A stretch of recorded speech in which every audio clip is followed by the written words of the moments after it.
Good morning. Remember, folks, never let a crisis go to waste. That's the world and the system we're living in. We all know that Asheville, North Carolina is sitting on lithium, right?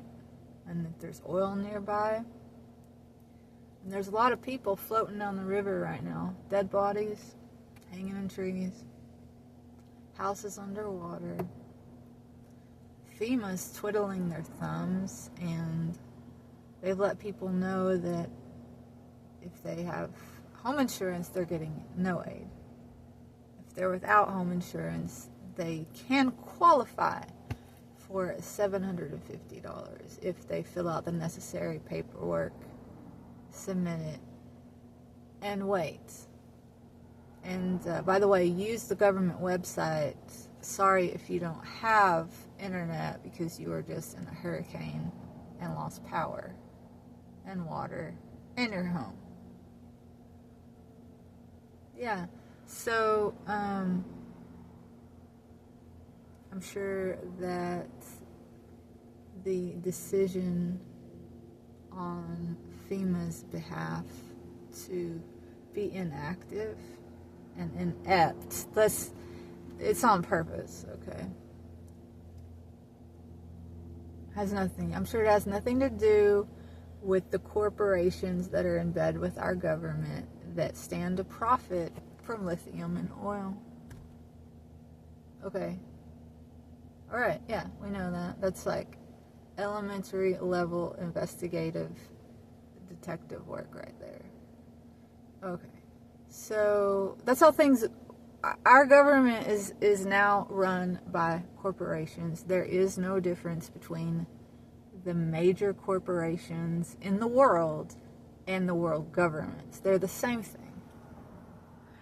And they've convinced us all to take our 401ks and our savings and invest in these corporations. Okay, these corporations that have an obligation to, no matter what the cost to the world, earn a profit for their stakeholders, you and me. Even if that means ignoring their stakeholders during a crisis. Okay, resulting in the death of their stakeholders, but guess what? Those portfolios are still growing. My point is, we're all connected, and every single decision we make, particularly what we do with our money in this world, decides the world we're living in. And you might be invested in something that is creating a perverse incentive that is going to come back and bite you on the ass. And maybe even cost your life. And if it's not you, maybe it's your brother or your sister or your aunt or your uncle or your friend.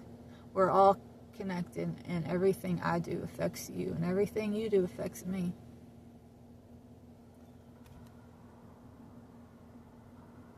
It's time to stop playing this fucking game.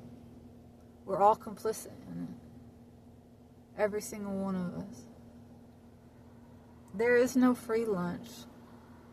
There is a real cost to everything, and none of us have been paying it. We've all been shitting where someone else eats. But guess what? That heap of shit keeps getting bigger and bigger, and it keeps encroaching. And now here it is. It's on our front doorstep, the big pile of shit that we've all been shipping off. We live on a finite planet, guys. The shit's gotta go somewhere. Eventually, we're gonna have to look at and see and experience the consequence of our actions. And I'm not trying to victim blame. I'm not saying that anybody in North Carolina deserves what is happening right now to them. It's insidious, it's shameful, it's disgusting. But we have the power in our hands as the populace to say no more of this system. The system doesn't work without our participation in it. It's time to stop giving these fuckers our tax dollars so they can turn around and take it to another country and go rob other countries of their resources in the name of freedom and send our brothers and sisters off to war under the false premise of creating freedom in the world and liberty.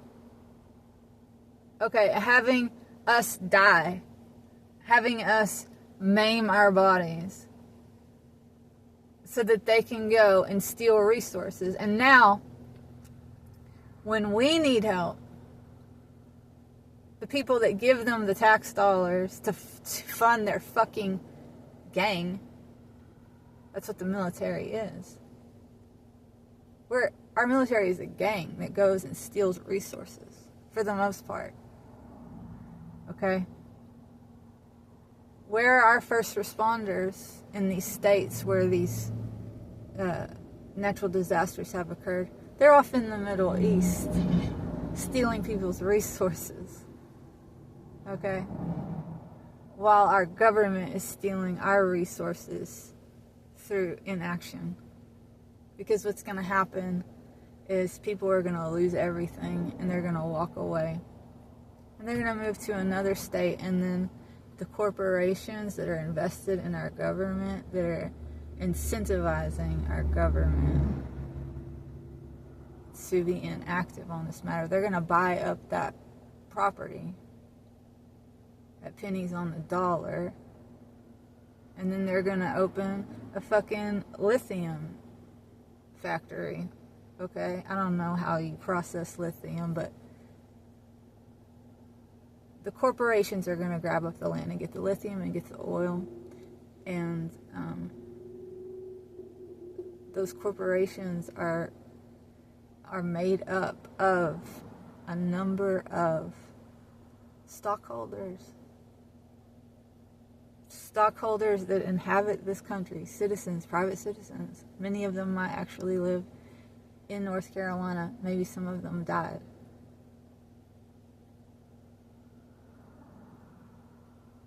So, the silver lining of all of these back-to-back and disasters is that people are starting to realize that our government doesn't give a shit about us,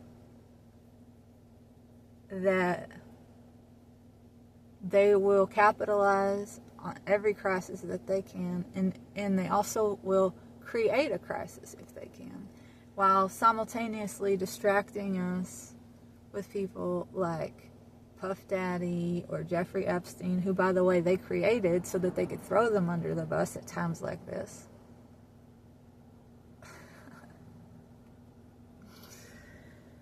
So, guys, it's time.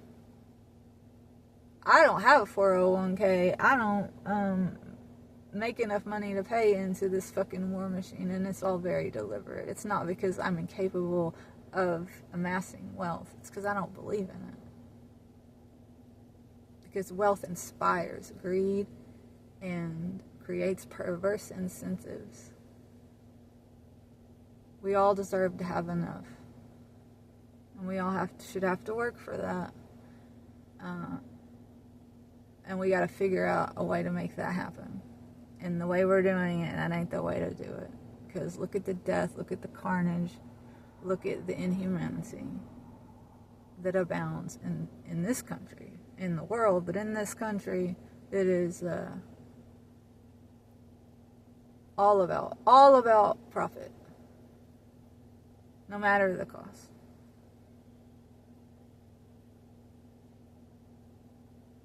It's really disgusting.